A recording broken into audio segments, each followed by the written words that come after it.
ও চাচা যান, একটু আপনি জানিয়ে দেন, জঙ্গে বদরের মধ্যে এত বড় একটা ময়দান, জঙ্গে বদরের এত বড় একটা মাঠ, তার মধ্যে আবু জেহেল কোথায় থাকবে? আল্লাহর নবীর সাহাবা আব্দুর রহমান বিন আউফ বলেছিলেন, ও মুআজ্জার মাউদ, ওই দেখো লোহার তাম্বু একটা দেখা যায়, চারিপাশে প্রায় কমবে 60 থেকে ৭০ জন বডিগার্ড। আবু জেহেলের 60 থেকে ৭০ জন বডিগার্ড আছে।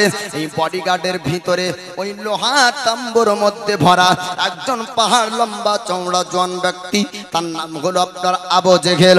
ওগো মুআজ্জার মাউদ, তবে ওই জায়গায় তোমরা যেও না, ওই জায়গায় যাবার পূর্বে তোমাদের উপর তীর পড়বে, তোমাদের উপর বল্লমের আঘাত হবে, তোমাদের উপর ছোরার আঘাত হবে। নবীর বল্ল সাহাবী, বল্ল সাহাবা মুআজ্জার মাউদ বলেছিলেন, চাচা গো, আমাদের অন্তরে ভয় নাই। যখন বাড়ি থেকে মা জননীর কাছ থেকে অনুমতি নিয়ে বের হয়েছি, মনের অন্তরের ভয় কেউ কোরবান করেছি। মদিনা শরীফ থেকে ৮০ কিলোমিটার, কমবেশ ৮০ কিলোমিটার দূরের একটি ময়দান, একটি জায়গা। ওই জায়গার মালিক যে ছিল তার নাম হলো বদর। আর ওই জায়গাতে কুরাইশ, মক্কার কাফিরেরা সাহাবাদের সঙ্গে যুদ্ধ করেছিল। এই জং ওই জায়গাতে হয়েছিল, তার জন্য এই যুদ্ধটাকে বলা হয় জঙ্গে বদর। দয়ার নবী মায়ার নবীর জাহিরি জিন্দেগি ৬৩ বছরে, ৪০ বছর বয়সে নবুয়তের প্রকাশ হওয়ার পর ৫৩ বছর বয়সে মক্কার জমিন থেকে হিজরত করে মদিনায় গেলেন। আপনারা আমার এই মুখটা নতুন মুখ দেখছেন আপনাদের এলাকায়। আমি অধম, আমি গুনাহগার, আমি এ পাপী, নবীর দেওয়ানা। এই নবীর জীবনী মালদাহা মুথাবাড়িতে গত পরশু দিনকে আসলাম ৭ রাত্রি জীবনী করে। তার একটি শেষ অংশের কথা আপনাদের কাছে তুলে ধরব। ৫৩ বছর বয়সে যখন মদিনা গেলেন, বুরাইদা আসলামী ৭৭ জন সিপাহীকে নিয়ে দয়ার নবী মায়ার নবীর আগ দিয়ে নারার ধ্বনি লাগিয়ে মদিনা শরীফ নবীকে নিয়েছেন। নবী আমার মদিনাতে যাবার পরে মসজিদুল কুব্বা বানালেন, মসজিদে নববী তৈরি করলেন, মদিনার আনসারী মুহাজিরিনদেরকে মুসলমান বানালেন। ও দয়ার নবী মায়ার নবী মদিনা থেকে মক্কা যাবেন, সাহাবা সঙ্গে আছে। আমার রাসূলে পাক বলেন, ওগো আমার সাহাবীরা, আর রাস্তায় আজকে কুরাইশের সঙ্গে যুদ্ধ হওয়ার সম্ভাবনা আছে, হতে পারে। নবীকে আল্লাহ পাক অদৃশ্যের খবর জানার শক্তি পাওয়ার আল্লাহ নবীকে দান করেছেন। বলুন সুবহানাল্লাহ। আল্লাহ নবী হাবিবুল্লাহ দয়ার পয়গম্বর মুস্তাফা সাহাবাদেরকে বললেন, ওগো আমার সাহাবীরা, আজকে যুদ্ধ হওয়ার সম্ভাবনা আছে। কুফরে কুরাইশ, কুরাইশের কাফেরেরা, মক্কাবাসীরা আজ আমাদের উপর হামলা করতে পারে। তবে তোমরা শুনে নাও, কে তোমরা যুদ্ধের জন্য প্রস্তুত রয়েছে একটু জানিয়ে দাও। আনসারীদের দিকে আমার নবী পাক তাকালেন আর বললেন, ও আনসারীরা, তোমরা কি যুদ্ধে অংশগ্রহণ করবে না? তারা বলেছিলেন, ইয়া রাসূলুল্লাহ, ইয়া হাবিবাল্লাহ, ওগো আল্লাহর নবীজি, আপনি আমাদের জন্য কেন তাকাচ্ছেন? আপনাকে মদিনা শরীফ যখন আমরা এনেছিলাম, আপনার চাচা আব্বাস বলেছিল, ও মদিনার আনসারীরা, তোমরা নিয়ে যাচ্ছ আমার ভাতিজা মুহাম্মদকে। আমার ভাতিজা মুহাম্মদের সব সময় তার কাছে থাকবে। আপনার চাচা আব্বাস বলেছিল, আমার ভাতিজা মুহাম্মদের ওপর যদি কোনো রকম আক্রমণ হয়, তবে সেই আক্রমণের সময় তোমাদেরকে থাকতে হবে। ওই সময়তে আনসারী মদিনার বাসিন্দা তারা আপনার বলেছিল, ও ইয়া রাসূলুল্লাহ, ইয়া হাবিবাল্লাহ, নবী গো, আপনার চাচাকে কথা দিয়েছিলাম আপনার সমস্ত আক্রমণে আপনার সঙ্গে থাকব। ও নবীজি, আপনি চিন্তা করবেন না, আপনি টেনশন করবেন না।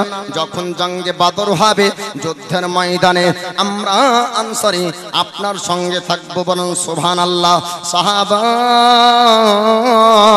আমার নবী পাকের মহব্বতে নিজের জানকে আপনার কোরবান করেছেন। আল্লাহর নবীর প্রেম মহব্বতে একজন রমণী আপনার কান্না করেছিল। যখন জঙ্গে বদরের জন্য আমার নবী পাক এলান করে জঙ্গে বদর হবে, তারা অংশগ্রহণ করবে, তোমরা একটু চলে আসো, কাতার করা হবে। আমার নবী পাক মানুষ আপনার গন্তি করবে, সাহাবীদের সংখ্যা আমার নবী পাক দেখতেছেন। ওই সময় একজন রমণী বাড়ির মধ্যে কান্না করে, রহমাতুল লিল আলামিনের সঙ্গে তিনার স্বামীকে আপনার দিতে পারবে না চিন্তাই করে। রমণীর কান্না শুনে তার দুই বাচ্চা আপনার নাম তার মুআজার মাউজ যাওয়ার পরে বলেছিলেন, ও মা জননী, আপনি একটু জানিয়ে দেন আপনি কেন কান্না করেন, আপনার চোখ দিয়ে পানি কেন ঝরে যায়? ওগো মা জননী, একটু জানিয়ে দেন আপনার কান্নার রহস্য কি, আমরা দুই ভাই একটু জানতে চাই। আল্লাহর প্যারা বান্দি নাবির আপনার আছে গান, আপনার ওই মহিলাটা বলেছিল, ও মুআজার মাউজ, ওগো আমার বেটারা একটু শুনে নাও, আজ নবীর সঙ্গে যুদ্ধ হবে। আজকে উতবা সাইবা আবু লাহাব কুরাইশের মক্কা থেকে আসবে, জঙ্গে বদর হবে। আজ যদি পৃথিবীর বুকে তোমার আব্বা থাকতো তবে নবীর সঙ্গে যেত, জঙ্গে বদরে যদি শহীদ হয়ে যেত তবে আমি শহীদের স্ত্রী হতে পারতাম। জোরে বলুন। আমার নবী বলেন যে জঙ্গে বদরে যারা অংশগ্রহণ করবে তোমরা কাতারে আসো। রমণী বলছে, ওগো বেটা, আজ যদি তোমার আব্বা পৃথিবীতে থাকতো জঙ্গে বদরে অংশগ্রহণ করত, আর ওই জঙ্গে বদরে যদি শহীদ হয়ে যেত, আমি যদি স্বামী হারা বিবি হতে পারতাম, কিয়ামতের দিন আমি শহীদের স্ত্রী হয়ে উঠতাম। এ হলো আল্লাহর প্যারা বান্দির নেক নিয়াত, নেক উদ্দেশ্য। আল্লাহর বান্দি যখন একথা বলল, আপনার তার বেটারা মুআজ মাউজ বলতেছেন, ও মা জননী, আপনি চিন্তা করবেন না, আপনি টেনশন করবেন না, আপনার দুই বাচ্চা আছে, আমরা জঙ্গে বদরে যাব, আমরা বংশ গ্রহণ করব, আমরা শহীদ হব, আমরা শহীদ হওয়ার পর আপনাকে শহীদানের মা বানাবো। আব্বা যদি শাহাদাত বরণ করতেন, আব্বা যদি শহীদ হয়ে যেতেন, আপনি শহীদের স্ত্রী হতেন। আল্লাহ পাকে কিয়ামতের দিন বলবেন, ওগো মাবুদ আল্লাহ, পৃথিবীর জমিনে আমার স্বামী বেঁচে ছিল না, জঙ্গে বদরের ডাক হয়েছিল, আমি দুই সন্তানকে কোরবান করে শহীদানের মা হয়ে এসেছি। জঙ্গে বদরে শহীদ যদি আমরা হয়ে যাই, আপনি হবেন শহীদানের মা, আপনি আল্লাহর কাছে আপনার সম্মান বেড়ে যাবে, আপনার ইজ্জত বেড়ে যাবে, আল্লাহ আপনাকে আরো বেশি ভালোবাসবে। মুআজার মাউজকে আপনার এই কথা শোনার পরে আপনার গোসল দিয়ে দিলেন। মুআজার মাউজ বলেছিলেন, ওগো মা জননী, আমাদেরকে গোসল দিয়ে দেন, আতর খুশবু লাগিয়ে দেন, সুরমা পরিধান করে দেন, আমরা নবীর কাতারে যেতে চাই, আমরা সাহাবীদের মধ্যে অংশগ্রহণ করতে চাই। আতর খুশবু লাগিয়ে হাতে আপনার তরবারি তেনার মা জননী আপনার ধনিয়ে দেয়, আর ধরানোর পর আল্লাহর প্যারা বান্দি আপনার বলেছিলেন, ও বেটা মুআজ মাউজ, তোমরা শুনে নাও, জঙ্গে বদর থেকে আমাদের কাছে, আমার কাছে যদি ফিরে আসো, আমি মা যতটা খুশি হব তার থেকে বেশি খুশি হব যদি বদরের মাঠে শহীদ হয়ে যাও। যদি বদরের মাঠে শহীদ হতে পারো তাহলে আমি মা বেশি খুশি হব, বেশি সন্তুষ্ট হব। জঙ্গে বদরে অংশগ্রহণ করে আপনার এই দুই ব্যক্তি শহীদ হয়ে মার ইচ্ছা পূর্ণ করবেন। বাবা বলেন সুবহানাল্লাহ।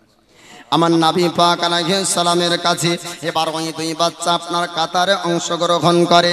কাতারে আসার পর আমার রাসূল পাক লক্ষ্য করে দেখলেন এর মধ্যে দুইজন বাচ্চা চলে এসেছে।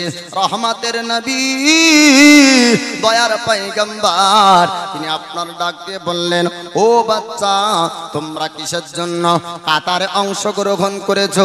মুআজার মাউদ বললেন, ইয়া রাসূলুল্লাহ, ইয়া হাবিবাল্লাহ, নবী গো, আমরা যেতে চাই জঙ্গে বদরে, আমরা শাহাদাত বরণ করতে চাই, আমরাও শহীদ হতে চাই, নবীর দুশমনের সঙ্গে আমরাও ময়দানে লড়তে চাই। ইয়া রাসূলুল্লাহ, ইয়া হাবিবাল্লাহ, ওগো আল্লাহর নবীজি, আমরা মা জননীকে কথা দিয়ে এসেছি, আমার মাকে আমরা বলেছি যে আমরা শহীদ হব, আমরা শাহাদাত বরণ করব, আর কিয়ামতের দিন আমার মা জননীকে শহীদানের মা করে তুলব। রহমতের নবী, দয়ার পয়গম্বর আপনার ওই সময় বলেছিলেন, ও মাওয়াজ আর মাওয়াজ, তোমরা জঙ্গে যাবে না, তোমরা বদরে যাবে না, ছোট বাচ্চা ছেড়ে তোমরা তো যুদ্ধ করতে পারবে না, তোমাদের বাজুতে শক্তি নাই, তোমাদের বাজুতে পাওয়ার নাই, তোমরা তোমার মা জননীর কাছে ফিরে যাও।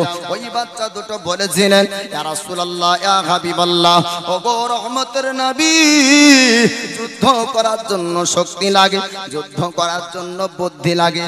ইয়া রাসূলুল্লাহ, ইয়া হাবিবাল্লাহ, আমাদের বাজুতে শক্তি আছে, আমাদের মধ্যে বুদ্ধি আছে, আপনি নবী একটু ইজাজত দিন, অনুমতি দিয়ে দেন। আল্লাহর নবী রহমতের পয়গম্বর, তিনি আপনার বড় ভাইকে যাবার অনুমতি দিলেন। ছোট ভাই বলে, ইয়া রাসূলুল্লাহ, ইয়া হাবিবাল্লাহ, নবী গো, তার থেকে আমার বাজুতে শক্তি বেশি আছে, আপনি একটু পরীক্ষা করে দেখুন। তার বড় ভাই, আমার বড় ভাই, তার থেকে আমার বাজুতে শক্তি বেশি আছে। আল্লাহ পাক, আল্লাহ তাআলা আমার নবীকে আপনার ভবিষ্যতের বক্তা বানিয়েছেন, গায়বের সংবাদদাতা বানিয়েছেন, গায়বের ক্ষমতা ইলম আল্লাহ পাক দান করেছেন। নবী আমার সমস্ত জিনিস বুঝছেন, তারপরেও বাবা তিনাদের জাযবা আপনার প্রকাশ হবে। ছোট ভাই বললেন, ইয়া রাসূলুল্লাহ, ইয়া হাবিবাল্লাহ, ওগো রহমতের নবীজি, আপনি একটু আমার সঙ্গে আমার বড় ভাইয়ের একটু যুদ্ধ লাগিয়ে দেন, আপনি বুঝতে পারবেন তার থেকে আমার বাজুতে শক্তি বেশি। দুইজন বয়সে কম, কিন্তু নবীর ইশক মহব্বত অন্তরে। আর বাপ, যদি আল্লাহর রাস্তায় কোনো ব্যক্তি কুরবান হয়ে যায়, ও ব্যক্তি আর মরা থাকে না, সে ব্যক্তি কবরে জীবিত থাকে। আল্লাহর পবিত্র কোরআন সূরা বাকারা আল্লাহ পাক বলেন, বালা তাকুলু লিমান ইউকতালু ফি সাবিলিল্লাহি আমওয়াত বাল আহইয়াউম ওয়ালাকিন লা তাশকুরুন। আল্লাহ পাক বলেন, যারা আমার রাস্তায় শাহাদাত বরণ করে শহীদ হয়, তাদেরকে তোমরা মুর্দা মরা বলো না, তারা জিন্দা, তারা জীবিত, তোমাদের কাছে খবর না। শহীদগণ আপন কবর শরীফে জীবিত বাপ, আমরা জানি না। আমরা শহীদ ব্যক্তিদেরকে এই চামড়ার চোখে দেখতে পাই না, কিন্তু অন্তরের যদি ইয়াকিন না করেন, বিশ্বাস যদি না রাখেন, তাহলে বাপ ঈমান হারা হয়ে যাবে, তাহলে ঈমান চলে যাবে। কারণ এই পবিত্র কোরআন কোন মানবের তৈরি করা বানানো কিতাব নয়, আল্লাহর বাণী লাউহে মাহফুজ থেকে 23 বছর ধরে আমার নবীর উপর এই কোরআন অবতীর্ণ হয়েছে। দুনিয়ার সমস্ত জিনিসের উপর ভেজাল হতে পারে, কিন্তু নবীর জবান আর আল্লাহর এই কালাম মিথ্যা হতে পারে না, বলুন সুবহানাল্লাহ। তো আল্লাহ পাক বলেন শহীদগণ জীবিত। আচ্ছা বলেন তো, জীবিতর বহু কোয়ালিটি থাকে না? একজন ঘুমিয়ে আছে, সেও তো তাজা মানুষ, জীবিত, কিন্তু ঘুমিয়ে ঘুমিয়ে মানুষ খেতে পারে না, না পারে? পারে না। আল্লাহ শহীদের জন্য বলেন, ওয়ালা তাহসাবান্নাল্লাযিনা কুতিলু ফি সাবিলিল্লাহি আমওয়াতান বাল আহইয়াউ ইনদা রাব্বিহিম ইরজা। চার পারার মধ্যে আল্লাহ পাক বলেন, যারা আমার রাস্তায় শহীদ হয় তাদের সম্পর্কে তোমরা মুর্দার সন্দেহ খেয়াল করিও না, তারা জিন্দা, তারা জীবিত, এবং তাদের কবরে রিজিক খাবার পর্যন্ত পৌঁছানো। আল্লাহ পাক তাদেরকে খাবারও দেন। তো বাপ, তারা এমন ভাবে জীবিত যে তাদেরকে স্বয়ং আল্লাহ কবরে পর্যন্ত খাবার দেয়। মুআজ আর মাউজ বলে, ইয়া রাসূলুল্লাহ, নবী গো, বড় ভাইকে আপনি যাবার অনুমতি দিয়েছেন, আমি ছোট, কিন্তু আমার বাজুতে শক্তি আছে, একটু আপনি পরীক্ষা করুন, আমার বড় ভাইয়ের সঙ্গে একটু কুস্তি লাগিয়ে দেন, নবী গো, দেখবেন তার থেকে আমার বাজুতে শক্তি বেশি আছে, আপনি বুঝতে পারবেন। আল্লাহ নবী দয়ার পয়গম্বর তিনি আপনার যখন মজমাউদের কথা শুনলেন, এবার তারা আপনার কুস্তি করবে, ময়দানে তারা আপনার কুস্তি লড়বে। আমার রহমতের নবী আছেন, সমস্ত সাহাবায়ে কেরামগণ আছেন। এবার দুই ভাইয়ের মধ্যে কুস্তি হবে। ছোট ভাই আপনার কানে কানে বড় ভাই কি বলে, ওগো ভাই, আমার নবীর কথা মিথ্যা হতে পারে না। নবী যেহেতু আপনাকে কথা দিয়েছে আপনি জঙ্গে বদর যেতে পারবেন, তবে আমার একটু কথা আপনাকে শুনতে হবে। বলে কি কথা তুমি বলবে, জানিয়ে দাও। ছোট ভাই বলল, ওগো বড় ভাই, তোমার কানে কানে একটা কথা বলি, ইচ্ছাকৃত ভাবে তুমি জমিনে পড়ে যাবে, আমি তোমার সিনার উপর চাপবো, আর তোমার সিনার উপর চাপার পরে রাসূলুল্লাহকে দেখাবো যে আপনার থেকে আমার বাজতে শক্তি বেশি আছে। দয়ার নবীজি হাবিবুল্লাহ আল্লাহর পয়গম্বর, তিনাদের অন্তরের কথা, তিনাদের অন্তরের খবর পর্যন্ত আমার নবী পাক জানতে পেরেছেন, আমার নবী পাক বুঝতে পেরেছেন। তারপর আপনার কুস্তি লাগানো হলো। কুস্তি আপনার ওই কুস্তির সমাতে ইচ্ছাকৃত ভাবে বড় ভাই জমিন আপনার শুয়ে গেল, ছোট ভাই সিনার উপরে চাপার পরে বলে, ইয়া রাসূলুল্লাহ, ইয়া হাবিবাল্লাহ, ওগো রহমতের নবীজি, ওগো দয়ার নবীজি, আপনি একটু দেখুন আমার বাজুতে কত শক্তি রয়েছে। আল্লাহর নবী হাবিবুল্লাহ উম্মতের দরদি নবী আমার, তিনি আপনার বললেন, ও মুআজা আর মাউজ, দুই ভাই তোমরা জঙ্গে বদর যাবে, আমি রাসূলুল্লাহ, আমি নবী তোমাদের জন্য ইজাজত দিই, আমি নবী তোমাদেরকে অনুমতি দিলাম, তোমরা জঙ্গে বদর যাবে। জঙ্গে বদরে যেতে যেতে যেতে যেতে রাস্তার মধ্যে একজন নবীর শ্রেষ্ঠ সাহাবা, নাম তার আব্দুর রহমান বিন আউফ। আব্দুর রহমান বিন আউফকে জিজ্ঞেস করে, ওগো চাচা, একটু আপনারা জানিয়ে দেন, আমরা মুআজ আর মাউজ দুই ভাই এসেছি জঙ্গে বদরে, আমরা অংশগ্রহণ করব, তবে নবীর দুশমন আবু জেহেলকে কোন জায়গায় পাওয়া যাবে, আবু জেহেলের পরিচয় আপনি একটু জানিয়ে দেন। ওই সময়তে নবীর সাহাবা আব্দুর রহমান বিন আউফ বলেছিলেন, ও মুআজ আর মাউজ, তোমরা বাচ্চা ছেলে, আপনার আবু জেহেলের পরিচয় নিয়ে তোমরা কি করবে? তারা আপনার বলেছিলেন, ওগো আব্দুর রহমান বিন আউফ, ওগো চাচা যান, আপনি শুনুন শুনুন, নবীর দুশমন আবু জেহেলকে আমরা কতল করব, নচেৎ তাদের হাতে আমরা দুইজন শহীদ হব। ওগো চাচা যান, আমরা যদি শহীদ হয় তবে আমার মা হবে শহীদানের মা, জোরে বলো।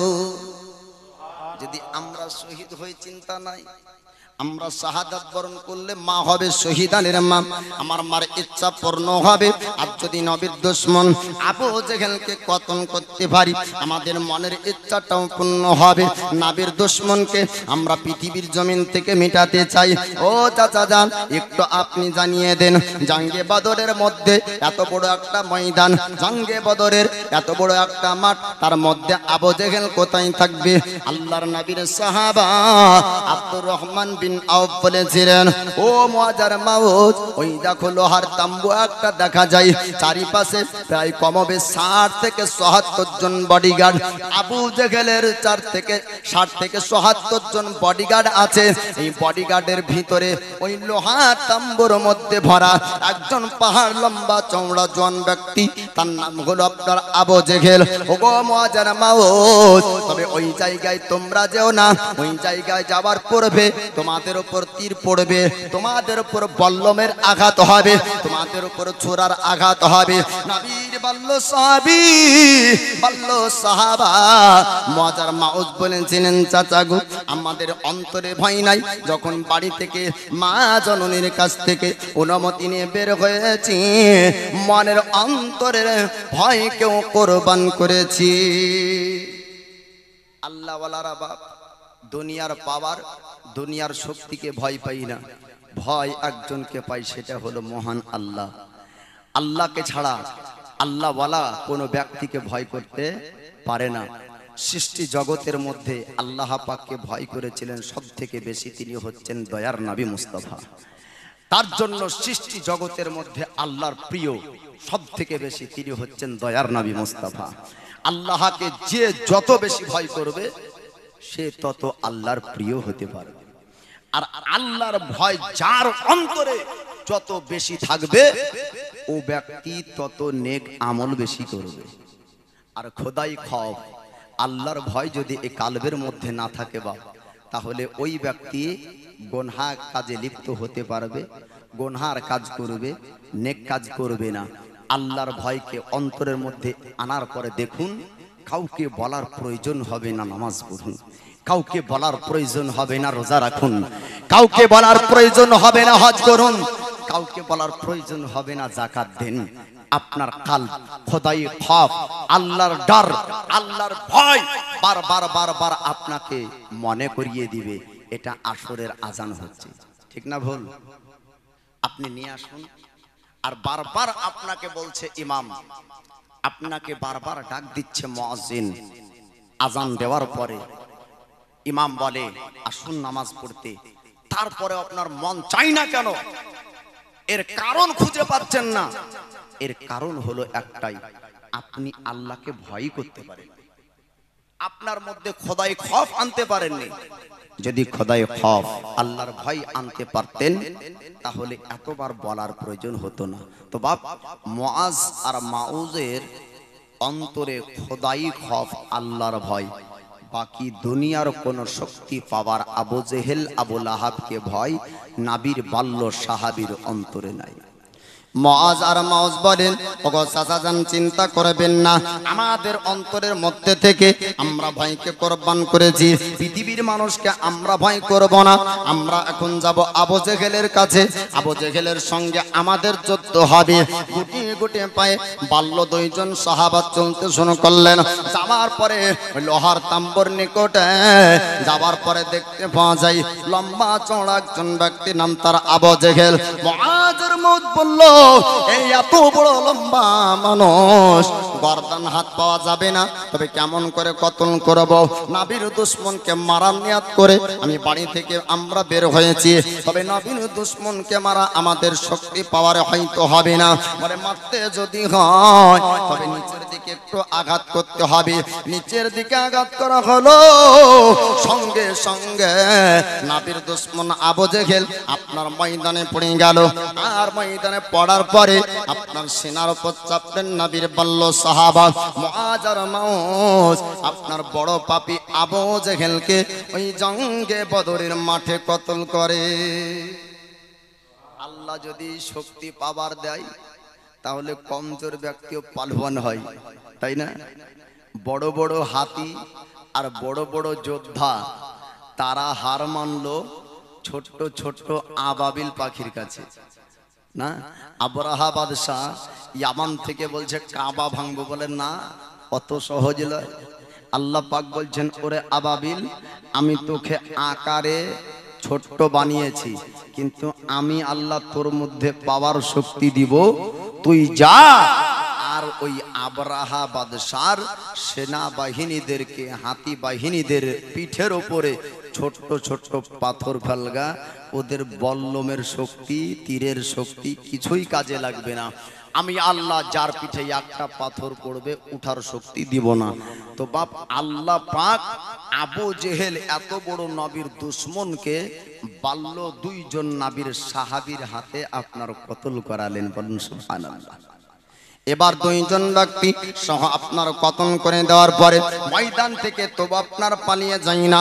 নবীর ইশক মহাব্বত, নবীর প্রেম ভালোবাসা অন্তরের মধ্যে এমন, আল্লাহর নবীর সাহাবা মুআজ আর মাউজ আপনার ওই ময়দানে যুদ্ধ করতেছিলেন। এমন তো অবস্থায় চতুর্দিক থেকে মানুষ জানতে পারল আবু জেহেল তাদের বাদশা, আবু জেহেল তাদের সরদার, আর জঙ্গে বদরে জীবিত নাই, জঙ্গে বদরে আপনার কতল হয়ে গিয়েছে। চতুর্দিক থেকে তীর বল্লমের আঘাত করতে শুরু করলো। নবীর আপনার বাল্য সাহাবার একজন সাহাবী আপনার শাহাদাত বরণ করলেন, তবু আর একজন ভাই আপনার ময়দান থেকে যাই না, আর একজন ভাই যুদ্ধ আরম্ভ করে দিলেন। চতুর্দিক থেকে আক্রমণ আসলো, আক্রমণ আপনার রক্ষা করে একজন পাপী ছুটতে ছুটতে বাবা বাল্য সাহাবার কাছে ছুটে চলে আসলো।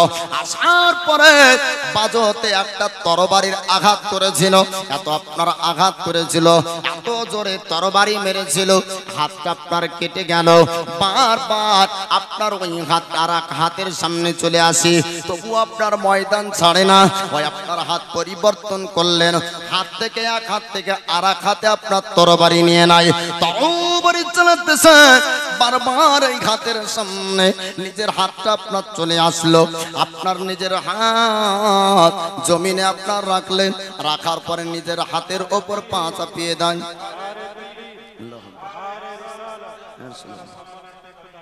নারায়ে তাকবীর।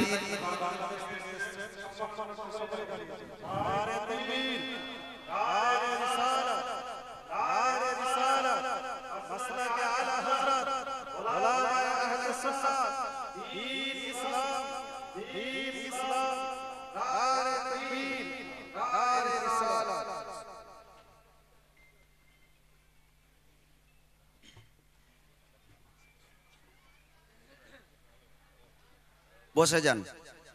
আর পিছনের ভাইরা একটু সামনের দিকে চলে আসেন, সামনের দিকে চলে আসেন। জি, আলোচনার লম্বা হবে না, যেহেতু হুজুর চলে এসেছে, আপনারা একটু আগে আসেন। যারা রাস্তায় ঘোরাঘুরি করছেন তাদেরকে বলবো, আমাদের বাংলাদেশি হুজুর, আমাদের মেহমান, তিনি এসেছেন, তিনার সম্মানে আমরা দাঁড়ালাম। আর হুজুরের সম্মানে যদি আমরা বাজারে ঘুরি তাহলে হবে এটা সম্মান হলো না অসম্মান? বাজারে ঘোরা যুবক ভাইদেরকে বলবো, জীবন পরিবর্তন করতে হলে বাপ একটু শামিয়ানার তলে চলে আসেন, মাহফিলে চলে আসেন। আর আলোচনা লম্বা করব না। তো নাবির বাল্য সাহাবী, এই হাত যখন এক হাত কেটে যায় আর এক হাতে তরবারি চালান, তো এই হাত বারবার এই হাতের সামনে চলে আসে, তো নিজের হাতকে বলে, ওরে হাত, বারবার তুই আমার উপর দুশ্মনী করিস, আমার যুদ্ধে তুই বাধা হয়ে যাস না, তোকে আর আমার শরীরের মধ্যে থাকতে হবে না। নিজের হাতকে জমিনে রাখলেন, রাখার পরে তার উপর পা চাপিয়ে দিয়ে নিজের হাতকে টান দিয়ে ফেলেছিলেন। এ হলো সাহাবী রাসূল, বল সুবহানাল্লাহ। এই ময়দানে নিজের বিবির বিছানাকে ত্যাগ করে যিনি শাহাদাত বরণ করেছিলেন, শহীদ হয়েছিলেন, হযরত হানজালা, নবীর আশিক, নবীর প্রেমিক, নবীর সাহাবী। তো আমাদের অন্তরে সে নবীর প্রেম, সে নবীর ভালোবাসা আমাদেরকে রাখতে হবে। এই অন্তরে, এ কালবে সোনার মদিনা রাখতে হবে বাপ। হুজুরকে বসিয়ে রেখে আমি আর বক্তব্য রাখবো না। দু কলি একটু নবীর ইশক মহব্বতে আর নিজের ধ্যান আপনার সোনার মদিনার দিকে নিয়ে গিয়ে আমার সাথে সাথে আপনারাও একটু গুনগুন আওয়াজে বলবেন। তার পূর্বে একটু দরুদের নাজরানা পেশ করুন। আল্লাহুম্মা সাল্লি আলা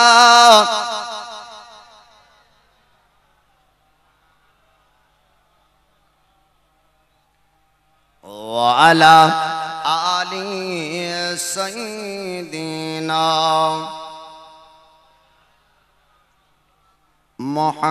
মুহাম্মাদ সাল্লি আলা